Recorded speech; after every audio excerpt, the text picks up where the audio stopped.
BRS party కన్నతల్లి లాంటిది, కాపాడుకునే బాధ్యత మనందరిపై ఉందని పార్టీ శ్రేణులకు మంత్రి హరీష్ రావు పిలుపునిచ్చారు.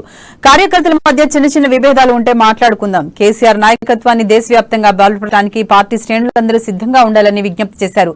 సిద్దిపేట జిల్లా నుంగనూరు మండల కేంద్రంలో నిర్వహించిన బీఆర్ఎస్ ఆత్మీయ సమ్మేళనంలో పాల్గొన్న హరీష్ రావు గులాబీ నేతలకు దిశానిర్దేశం చేశారు.